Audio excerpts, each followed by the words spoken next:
गुजारिश में ये बड़ा आपका इंटरेस्टिंग सवाल है। इसका जवाब शुगर कोटेड है, क्योंकि इसका जो ओरिजिनल जवाब है बग़ैर शुगर कोट के वो फ़ज़ा के लिए दुरुस्त नहीं है। तो शुगर कोटेड जवाब इसका क्या है कि आज़ाद कश्मीर में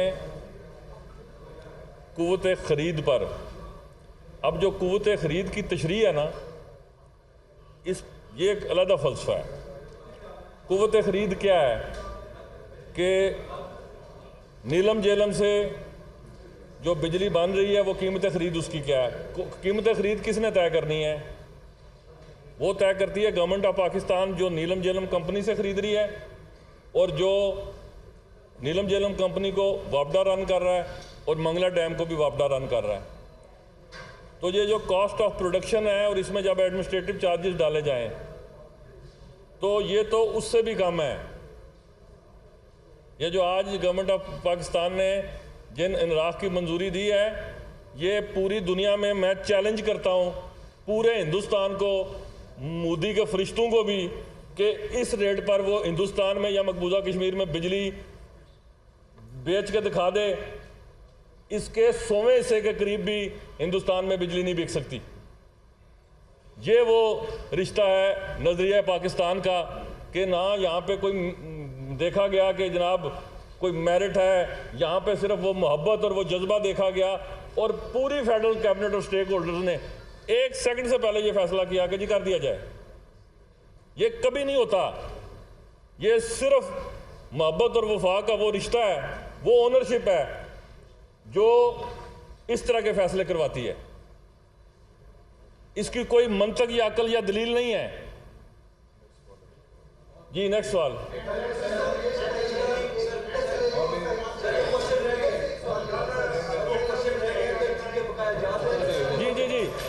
जी बकाया जात के हवाले से एक तो हुकूमत ने पहले कह दिया था कि जितने महीने के बकाया जात हैं किस्तों में दे दें, जो नहीं देने के काबिल। अब जब आपने पूरा हाथी गुजार दिया है तो वो जो दुम है उसके ऊपर क्या बहस करनी है? आप ये बताइएगा कि आपने आर्मी चीफ का शुक्रिया अदा किया, सारा जो काम है या रिलीफ है वफाकी हुकूमत ने दिया, किस लेवल के ऊपर उनसे इंगेजमेंट थी? यहाँ से तो रेंजर चल पड़े थे, वफाकी हुकूमत ने वापस बुलाए, उन्होंने कैसे आपकी? देखिए मेरी गुजारिश सुनिए,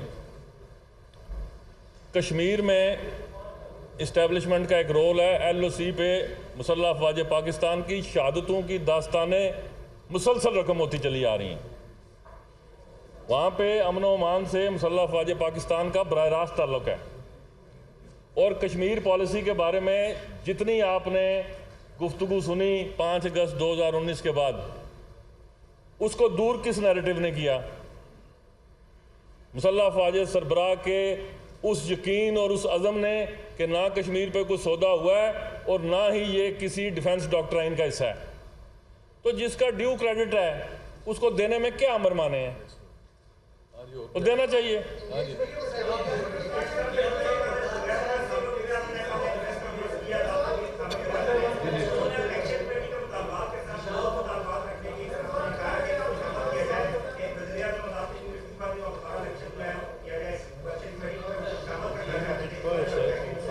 देखिए मेरी यार सुने कि जो PTI आज़ाद कश्मीर के जो सरबराह हैं,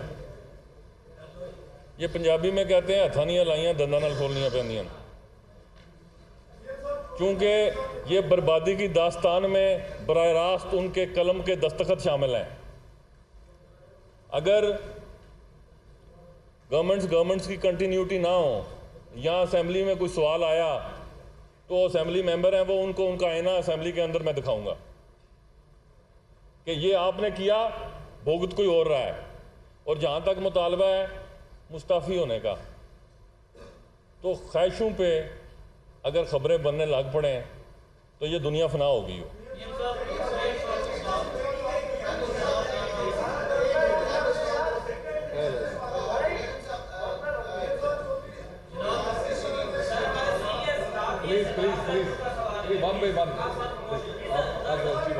मैं एक सवाल ये ले लूँ फिर आपकी तरफ आ रहा हूँ, एक सवाल ये ले लूँ फिर आपकी तरफ आ रहा हूँ।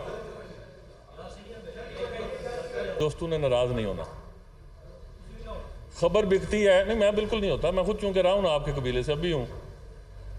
मफरूज़ा बिकता है, सच नहीं बिकता।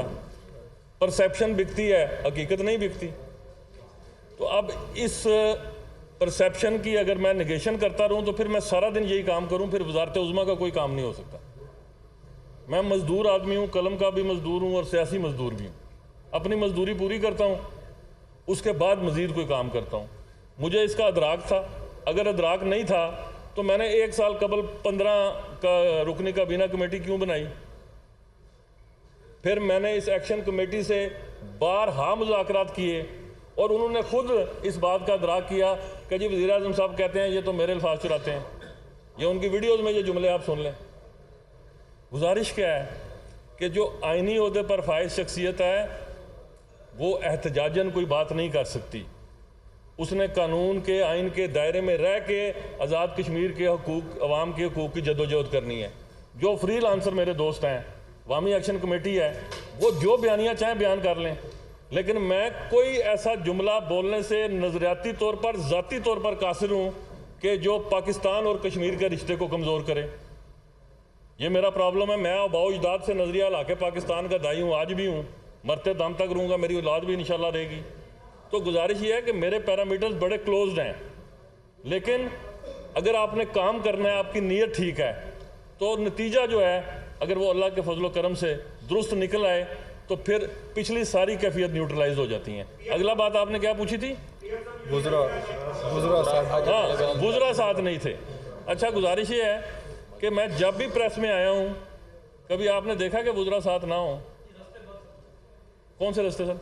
ये आपका सवाल मैं लेता हूँ, इस पर लेता हूँ। सारे बुजुर्ग की आईडीज फेसबुक चेक। अच्छा, गुजारिश क्या है कि किसी एक वजीर ने हुकूमत की पॉलिसी पे कोई तनकीदी जुमला, मैं कई दफ़ा कह बैठा हूँ ये बड़ी खूबसूरत हुकूमत है, ये इत्तेहादी हुकूमत है, ये वो एक पार्टी की हुकूमत नहीं है।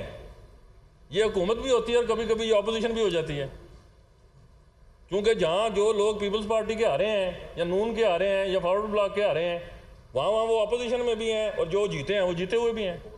तो जो हुकूमत है वो तो मुंतखब अफराद पर ही है।